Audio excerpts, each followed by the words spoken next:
तो 10,000 वर्ल्ड के पिछले एपिसोड में हमने देखा कि लिनफेंग कल्टीवेशन करने के लिए न्यूट्रल पूल को चुनता है और अब वह उस पूल के पास आकर नोटिस करता है कि उस पूल के अंदर बहुत ही ज़्यादा मात्रा में डिवाइन एनर्जी और स्पिरिचुअल एसेंस मौजूद होते हैं।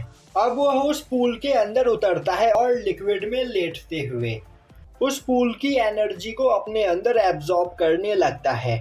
तभी पूल के अंदर मौजूद स्पिरिचुअल एसेंस और डिवाइन एनर्जी लिनफेंग के बॉडी को चीरते हुए उसके अंदर जाने लगती है, जो देखकर सिनर परेशान हो जाती है, पर मास्टर सिंगयुआन उसे वहीं पर रोक देते हैं। दूसरी ओर लिनफेंग की बॉडी धीरे धीरे घायल होती चली जा रही होती है, क्योंकि न्यूट्रल पूल के अंदर मौजूद पावर उसके बॉडी को चीरते हुए सीधा उसके अंदर जा रही होती है और लिनफेंग की बॉडी इतने ज्यादा प्रेशर को वहां पर बर्दाश्त नहीं कर पा रही होती है, जो देखकर सिनर और साउटियान दोनों ही परेशान हो जाते हैं। तभी हाईलान बोलता है, मैंने पहले ही कहा था कि लिनफेंग न्यूट्रल पूल के अंदर कल्टीवेट नहीं कर सकता है, क्योंकि न्यूट्रल पूल की एनर्जी को अपने अंदर एब्जॉर्ब करने के लिए किसी भी पर्सन के पास गोल्डन बॉडी टेक्निक का होना जरूरी है। पर लिनफेंग ने मेरे ऑफर को रिजेक्ट कर दिया। अगर उसने मेरी बात मान ली होती तो अब तक वह काफी ज्यादा पावरफुल बन चुका होता।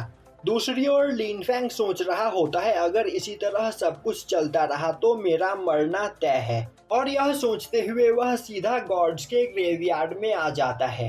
तभी साओबाई उसके पास आते हुए बोलती है, लिनफेंग, तुम्हारे सामने मौजूद ग्रेव के अंदर इमॉर्टल हेवनली गॉड जिन वुवांग कैद है, और जिन वुवांग के पास इमॉर्टल गोल्डन बॉडी है, और जिन वुवांग की इमॉर्टल गोल्डन बॉडी लिली के गोल्डन बॉडी से 100 गुना ज्यादा पावरफुल है।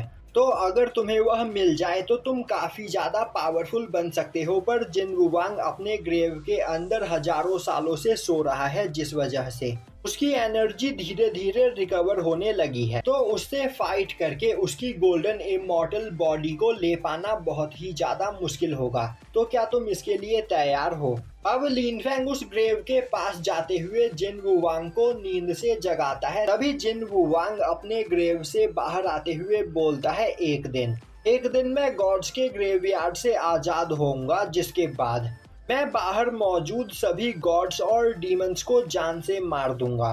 मैं पिछले हजारों सालों से अपनी पावर के रिकवर होने का इंतजार कर रहा हूँ। तभी वह लिनफेंग को देखता हुआ बोलता है, अब आखिर तुम कौन हो? लिनफेंग बोलता है, मैं गॉड्स के ग्रेवयार्ड का मास्टर हूँ। यह सुनते ही जिन वुवांग हंसते हुए बोलता है, क्या तुमने मुझे बेवकूफ समझा है? तुम अभी बहुत ही ज्यादा कमजोर हो, तो आखिर तुम गॉड्स के ग्रेवयार्ड के मास्टर कैसे हो सकते हो? और आखिर तुम्हारी हिम्मत कैसे हुई मेरे सामने खड़े होकर झूठ बोलने की? तो फिर क्यों ना मैं तुम्हारे बॉडी के अंदर मौजूद पावर को भी अपने अंदर एब्जॉर्ब कर लूं। और यह बोलते हुए वह एक स्पिरिचुअल हैंड से लिनफेंग पर अटैक करने के लिए तैयार हो जाता है। तभी लिनफेंग अपने फिनिक्स मार्शल सोल को बाहर निकालते हुए उससे अटैक करके जिन वुवांग के स्पिरिचुअल हैंड को डिस्ट्रॉय कर देता है, जिसके बाद वह अपने निर्वाणा फायर का यूज करते हुए दोबारा से जिन वुवांग को उसके ग्रेव के अंदर डाल देता है। अब यह देखकर जिन वुवांग काफी ज्यादा परेशान हो जाता है और अब वह दोबारा से ग्रेव के बाहर आते हुए बोलता है, तो तुम सच बोल रहे थे, तुम ही इस गॉड्स के ग्रेवयार्ड के मास्टर हो। तभी लिनफेंग वहां पर गॉड फॉर्मेशन बनाते हुए जिन वुवांग पर अटैक करने लगता है, जो देखते ही जिन वुवांग एक बैरियर से लिनफेंग के अटैक को ब्लॉक करने की कोशिश करता है, पर वह ऐसा नहीं कर पाता है और उसकी स्पिरिचुअल बॉडी डिस्ट्रॉय हो जाती है। अब जिन वुवांग अपने ग्रेव के अंदर से बोलता है, बच्चे, क्या तुम्हें मेरे बारे में नहीं पता? मैं एक इमॉर्टल गॉड हूँ और मेरे पास इमॉर्टल गोल्डन बॉडी है, तो मेरे साथ ऐसा करने के बाद तुम बच नहीं पाओगे। तभी लिनफेंग बोलता है, पिछली बार गॉड ऑफ आई ने भी मुझसे यही कहा था, पर अब उसकी सभी पावर्स मेरे पास है।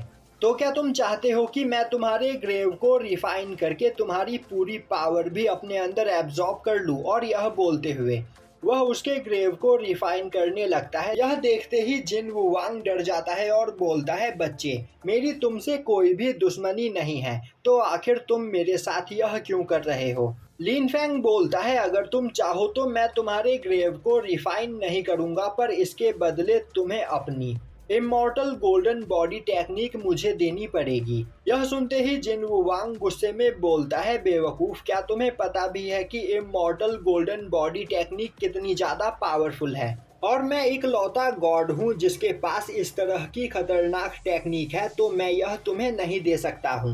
लिन फेंग बोलता है, तो फिर ठीक है, मैं तुम्हारे ग्रेव को यहाँ पर रिफाइन कर देता हूँ, जिसके बाद तुम इस जगह से कभी भी बाहर नहीं निकल पाओगे। पर अगर तुम मुझे अपनी इमॉर्टल गोल्डन बॉडी टेक्निक दे दो, तो एक दिन यहाँ से बाहर निकलने में मैं तुम्हारी मदद करूँगा, और अपनी पावर को रिकवर करने के बाद तुम मेरे साथ मिलकर सभी डीमंस को हराकर सबसे पावरफुल गॉड बन सकते हो। तो क्या तुम इसके लिए तैयार हो? अब जिन वुवांग बोलता है, मेरे पास यहाँ पर कोई दूसरा रास्ता नहीं है, पर अपने किए गए प्रॉमिस को भूल मत जाना, और टाइम आने पर मुझे इस ग्रेव से जरूर बाहर निकालना। यह बोलते हुए वह अपनी इमॉर्टल गोल्डन बॉडी टेक्निक लिन फेंग को दे देता है। अब इमॉर्टल गोल्डन बॉडी टेक्निक पाते ही लिन फेंग बोलने लगता है, इस टेक्निक का यूज करके मैं अपनी बॉडी को इमॉर्टल बना सकता हूँ, जिससे छोटे मोटे अटैक्स का मेरी बॉडी पर कोई भी असर नहीं होगा। तभी साओबाई बोलती है, तो तुम्हें यहाँ पर वह टेक्निक मिल गई, तो फिर जाकर इस टेक्निक की फाउंडेशन को स्टैब्लिश करो, और फिर न्यूट्रल पूल के अंदर से एनर्जी को एब्जॉर्ब करते हुए अपनी पावर को बढ़ाओ। अब लिन फेंग रियलिटी में वापस लौटता है और अपनी इमॉर्टल गोल्डन बॉडी टेक्निक को स्टैब्लिश करता है। तभी उसकी बॉडी से काफी ज्यादा मात्रा में एनर्जी रिलीज होती है, जो देखकर हाईलान डर जाता है और बोलने लगता है, आखिर लिन फेंग यहाँ पर क्या करने की कोशिश कर रहा है। तभी लिली बोलती है, लिन फेंग न्यूट्रल पूल के अंदर मौजूद एनर्जी को अपने अंदर एब्जॉर्ब कर रहा है, पर अभी उसकी बॉडी इतनी ज्यादा स्ट्रांग नहीं है कि वह न्यूट्रल पूल के अंदर मौजूद एनर्जी को अपनी बॉडी के अंदर संभाल सके। और अगर लिन फेंग नहीं रुका तो उसके सभी मैट्रिडियंस और ऑर्गन्स डिस्ट्रॉय हो जाएंगे। दूसरी ओर Lin Feng immortal golden body technique का यूज करते हुए अपने बॉडी को स्ट्रॉन्ग कर चुका होता है, और अब वह न्यूट्रल पूल के अंदर मौजूद एनर्जी को एब्जॉर्ब करने लगता है।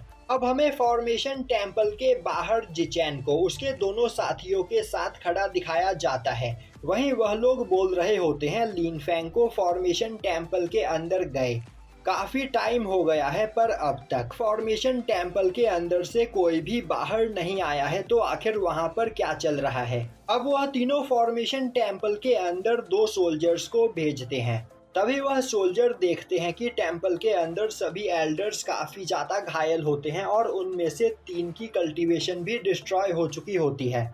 जो देखते ही वह उन एल्डर से इस बारे में पूछते हैं। एक एल्डर बोलता है, अगर इस बारे में बात ना ही किया जाए तो अच्छा है, और यह बोलते हुए वह फॉर्मेशन टेम्पल के बाहर जाने लगते हैं।